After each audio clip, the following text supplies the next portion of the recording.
bibaranga iteka bityo umubyeyi wacu bizamunyura. Turagusenga Yezu, turagushima wakisha abantu umusaraba. Yezu ahoza abagore bamuririra. Yezu yarakurikiwe n'imbaga nyamwinshi y'abantu barimo abagore baboroga bamuririra. Bigeze aho Yezu arabakebuka maze arababwira ati, bakobwa b'i Yerusalemu, mwindirira ahubwo nimwiririre mwebwe n'abana banyu. Dore hagiye kuza igihe bazavuga bati, hahirwa ingumba n'inda zitabyaye n'amabere atonkeje.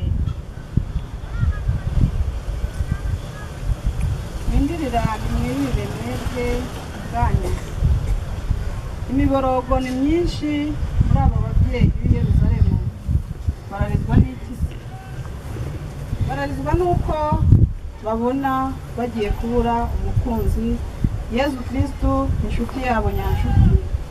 Urukundo bafitanye na Yezu nirwo rubashavuje, kuko batekereza ko batazongera kururonka ukundi. Yezu we agira ati, nimundeke muri ugushaka kwa Data, kuko ariho nzarushaho kubaha urukundo rusendereye. Bityo namwe mukagenza nkanjye, mukazaronka ingabire yo kunkunda by'ukuri. Mwumvireho namwe mwatandukanye n'abo mwakundaga cyane. Burya iyo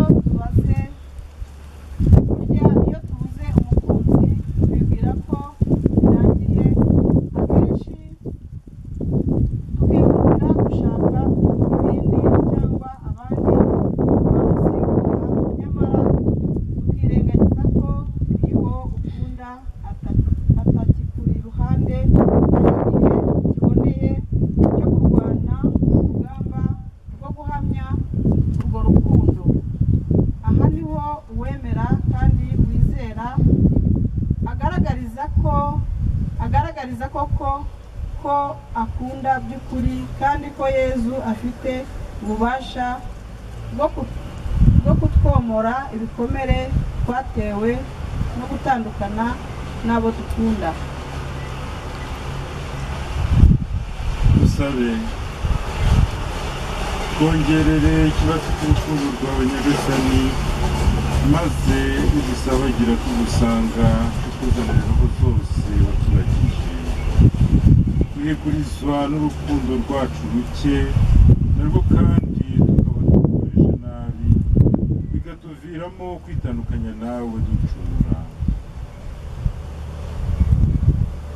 Urukundo rwawe rugira umupaka. Turagushimiye mukunzi wacu. Kongerere ukwemera kwigomere urukundo, natwe tubashe kuhoza tubarizwa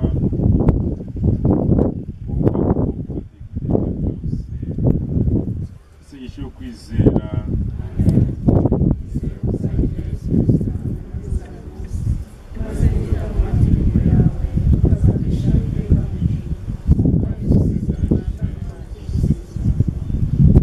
Nyagasani utubabarire. Abakristu bapfuye Imana nibabarire baruhukire mu mahoro.